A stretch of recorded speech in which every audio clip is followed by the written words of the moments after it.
So glad to see you all here today. We're so glad you joined us. I told Bob this morning, I said, well, I know it's Labor Day, and I know that rationally probably fewer people will be there because it's a holiday weekend, but I'm choosing not to expect that. So we're glad to see you all. You're a great group. So I wanted to start today. I read this 365, their Thoughts for the Day by Ernest Holmes. And the one for today is, I prepare for that which I wish to experience. I prepare for it. I'm not going to read the whole thing to you, but he does a Bible quote that I love. And this is from 2 Corinthians 9:8. And God is able to make all grace abound toward you. I want to break that down because it's very empowering. And God is able to make all grace, all good, abound toward you. Now, I think that's significant because some of us lack our own ability to attract all grace or all good. We think, well, I might have a little bit. God has a lot. So I believe God's able. We're more able to believe something. Sure, God's able to. Okay, if God is able to, then you can receive. God is able to make all grace, all good, not just come to you, not just come to you in trickles, but abound toward you. So it's said over and over and over, in the Bible, in our Holy Scripture. And I was thinking a lot about Jesus and the way he taught, and the way he demonstrated. And we think of him not as the great exception, but the great example. He is our teacher. He is our example. He's saying, do as I do. And instead, what the Christian church did, the early Christian church, decided to make him the great exception. They decided to make him the only Son of God who could perform miracles as he did. He never said that. He never said, I can do these miracles because I'm the only Son of God. In fact, he always said, I'm the Son of Man. I think it was a great cop-out. It was a great cop-out. People said, well, let's make him the only Son of God. Let's make him the only, because he could do these miracles. And the early church even decided that all the miracles had been done. They did. They said, well, yeah, he taught some of his disciples, and they could for a while, but that's all done now. It's all done. Miracles don't happen anymore. As a matter of fact, when Bob was doing healing work around the country, and we did travel all over the country doing that, he would try to get some bookings in some local churches, and a lot of the fundamentalist religions would not let him in. They would go, well, who's the source of those miracles? What's your source? I want to make sure it wasn't the devil, the work of the devil. And so if you were not of their faith, well, they wouldn't even let anybody of their faith do it because they believe all the miracles are done. Jesus and his disciples did them all. That's it. It's done. So they made him the great exception. So if you read, and I don't believe everything that's in the New Testament that's said to be Jesus speaking, I don't think it's him speaking, because those texts were written by people who never even knew him. They weren't written for 40 to 90 years after he died. So it was all word of mouth. But they had a pretty good oral tradition then. They were pretty good at passing down exactly what was said. So I do believe a lot of it. But there's some stuff, especially the one that says he's going to come back with a sword and all that stuff. It doesn't fit everything else. So I just reject those. I don't see Jesus coming back with a sword. I don't see him coming back at all. He's been here, done that, and he's waiting for us to catch on. Catch up. I do believe that he was a great master who chose to incarnate, who chose to come and help us and teach by example. And I do believe he's still in another realm helping and teaching. I just don't think he's going to come back as he was in another physical experience. He doesn't need to do that. But we do need to look and watch and see how he did what he did. because he was teaching his disciples so they would teach others. And he never begged God. He never even asked God. He just said, do it. You know, like for the crippled man, he said, pick up your cot and walk. For the blind man, he said, you can now see. You know, he may have used a little mud just to get their attention on the eye, but he said, you know, you can see. He just proclaimed it. He just said it. But he never begged for it or asked for it, or if you, dear God, if you find me worthy. None of that stuff that we ended up writing into prayers did he ever say. So when you get the idea that this same spark of the divine is in you that was in Jesus, and then you learn that you create your reality by the vibration that you are, which is from the thoughts that you think and the feelings that they engender, you realize your whole life you have been creating your experience. It can only come to you. It can only come to you what matches it. You know, it's like a law of reflection, that the mirror can only show you what it sees. You know, so it can just come to you if it matches. So we have to become the match in our beliefs and our expectation for what we want. I shared with you the last couple of weeks about my making a demand upon the universe for more cash, and how that came, you know, within days, in the form of, you know, Delta Airlines giving us $1,000 in gift cards and $600 in tickets, you know. You weren't here. I demanded it. Told Bob, I see money falling from the skies. So we got $1,600 within days from Delta Airlines. So once we got that, then I said, thank you, that's very exciting. I said, okay, God, that's not enough. I don't want it to stop there. I want to continue seeing income flow into my mailbox and my bank accounts. And from the sky is good too. Yeah. And so I'm just noticing, we just love going to the mailbox lately because we never know what we're going to find. This week we went to the mailbox and found 2 checks that was from a dispute from a lighting company that we don't even remember. We bought LED lights. Everybody bought LED lights, right? So this was from a dispute from an LED light company. And we got between 2 checks $137. I said, thank you, God. I'm not thanking the lighting company, I'm thanking God, because I made a demand on the universe. And so it keeps showing up. And that's the point I want to make today, that I want you not to just hope for, wish for, beg for, expect, but actually make a demand. Now I know this can be shocking when I say it, because you think, oh my God, that sounds like such a big ego. I mean, who would dare demand from God? You're demanding from the universe.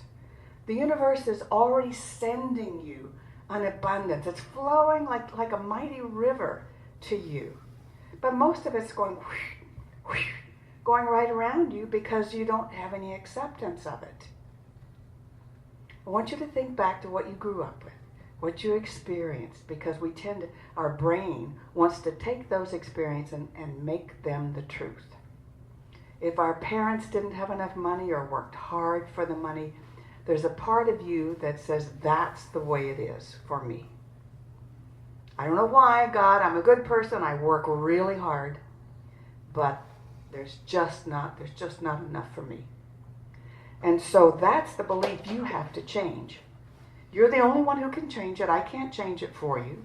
Nobody else can change it for you. You are the only thinker in your mind. So when you hear those little thoughts, you'll hear them. It's self-talk.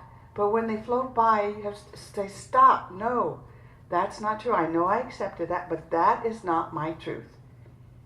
I demand this. I expect that. I want that. When I think of my demonstrations in life, they've always been associated with a strong feeling.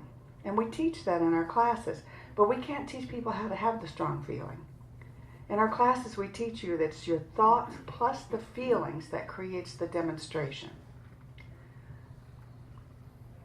So I've heard that since the 70s, and yet still a lot of times when I've done treatments, I wasn't doing them with strong feelings and didn't know how to create the strong feelings. But you're the only ones who can. And so whether you have to read something to expect it, listen to something to expect it, you need to have a strong feeling about it. And that's why I'm using the word demand. And as I say, it can seem, it's like, oh my God, who's going to demand something of God? But you're not. It's a demand on the universe. So while I was thinking about this, and with laboring, we want to talk about what we were talking about in the meditation, which is that whatever labor you're doing or creative self-expression, I hope it's something that brings you joy and that brings you love, because you should be laboring with love. Because that's why you came here. You didn't come here to be a slave. You didn't come here to work hard. And yet so often in justifying to the universe what we want, we think, I'm working as hard as I can, God. You know, why isn't my good coming to me? Why not me? Victimhood, victimhood, victim to the universe. You're going to get more victimization. So if you're ever asking the why question, it's the wrong question. Your question shouldn't even be the how. It's none of your business how it happens. I could not have imagined Delta Airlines giving us $1,600. I could not have imagined getting $137 this week from a lighting company. It's not your business how. That's the universe to figure out how. You just have to decide the what. What do you want?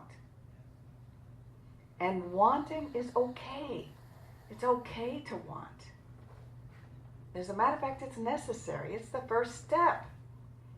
You know, it's like if your grandparent was going to take you to the ice cream store to buy you an ice cream cone, and they say, what flavor do you want? And you go, I don't know. I just want what's best for me. Mm-hmm. You know, they probably can't even give you the ice cream cone. You won't make a choice. So it's that way with life too. Life is waiting for us to decide what we want and make a claim for it. And you do deserve it, by the way. You do deserve it simply because you are a child of the universe. You're a powerful co-creator. You came here to do that. You came here to teach others that it works, because we're all trying to wake up to be powerful co-creators. And I say co-creators because we're creating with God. We don't create anything. We just create the mold. God does the creating. We just do the what. This is what my mold says I want to experience. And then God fills it. It's already coming at you. But if you just go, I don't know, I just want to be happy, there's no mold. Because God doesn't know what happiness is for you. You know, that's your choice. You have free will. That's what free will means. You're free to decide how you experience this life, what you want in this life, what you want to be, do, have. So, it's your job to come up with the what. So in doing this, I thought, you know, we used to have a program. I'm sure some of you who've been in the teaching a long time will recognize it. We used to call it Unexpected Income Program. Did any of you ever participate in something like that? Let me see your hands. How many have done Unexpected Income Program? Well, I've decided I'm going to do this. I'm going to continue my demanding in this form. But I don't want to call it unexpected income because I expect it. So I think that's counterproductive to call it unexpected income. So I'm going to call it Demand Your Good. Demand Your Good program. Because some of you may have all the money and you're comfortable and you don't need any more money. But you might really want more health. Or you might want more love. Or you might want more of something else. So in Demand Your Good, it's not just money. It can be whatever it is you want more. But if you would like to participate in that, what we do is we have people sign that they're participating. We usually do this till the end of the year so that you have a good chance to work with it. And we ask our practitioners if they would like to participate, and they read your names every week and do a treatment for you. And when I haven't even made this sign-up sheet yet, but when I do, you can have beside your name what it is you want. And don't say abundance, say money. It's okay to want money if that's what you want, or health, or love, or a job, whatever it is you would like to demand you're good in. Put that beside that so we'll know what we're treating for you. And then what we ask you to do is, if it's money, we ask you to donate 10% of it back to the center, so that you're participating in the flow too. Because we do believe that as you receive, so do you need to give a little. You know, that's also part of it. The Bible, it was always 10%. So 10% is what we ask you to share. And when you give it in the collection, if you give it that way, or if you give it online, which many people do through our website, just send an email or something designating that it's for the Demand Your Good program, and or on your bottom of your check if you do that, so we can keep track of what we're generating and what you're generating from this program. So does that sound like something you want to do? Yes. All right, I'll have it ready next week then, and we'll talk to the practitioners about it. It's fun. It's fun because we're supposed to be exercising our power, not just reading about it, seeing that other people have it. We're supposed to be doing this. This is the most important thing you're here to do. Yes, you're here to love people and to help people. Yes, that's important too. But in doing that and healing them and working with them and healing them, you're showing them that healing is possible, that they can do that there is, we want to call it magic or miracles. It's really just a demonstration of the laws that are God-given gifts. They're here. They're waiting for us to use. So it's just natural. But we have become a culture that worships now, instead of God, we worship science.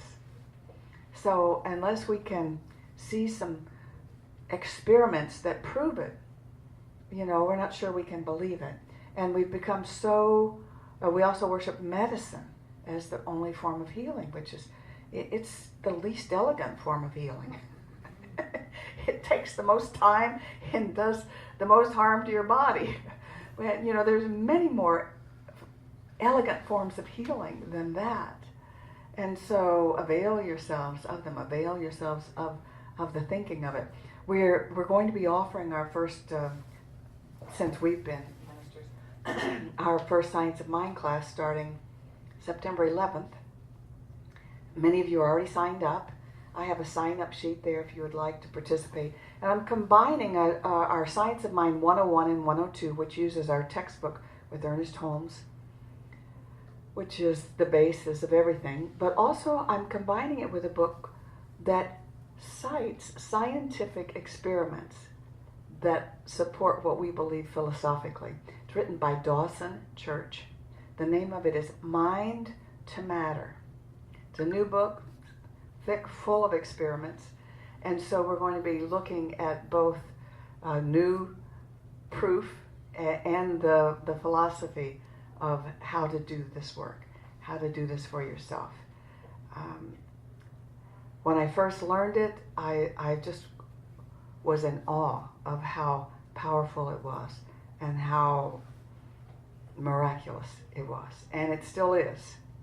So I'll be inviting you next week to join me with that. And I invite you now to join me with the class if you'd like to. It's going to be on Zoom, so you can do it right from home. I do believe we can even record these so that you could watch them later. But we do want class participation. On Zoom, you all show up as a picture. You also show, so we get to see everybody's face. I did this with the class with Marcia, and I was amazed. After 5 minutes, you forget you're not in a classroom, because you're seeing all the students, you're hearing from them, and but we will be recording it too. So you can, all you do is download Zoom from zoom.com.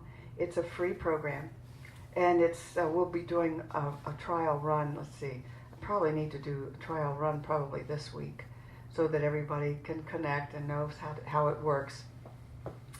So if you're interested, put your email address down there, and there is a $45 registration fee and a $30 for a workbook that you get, and the rest is all love offering. So it's a $445 class, so it's a bargain to get it for a love offering. So with that said, I'm going to. Oh, we didn't play any music at first. We're not gonna.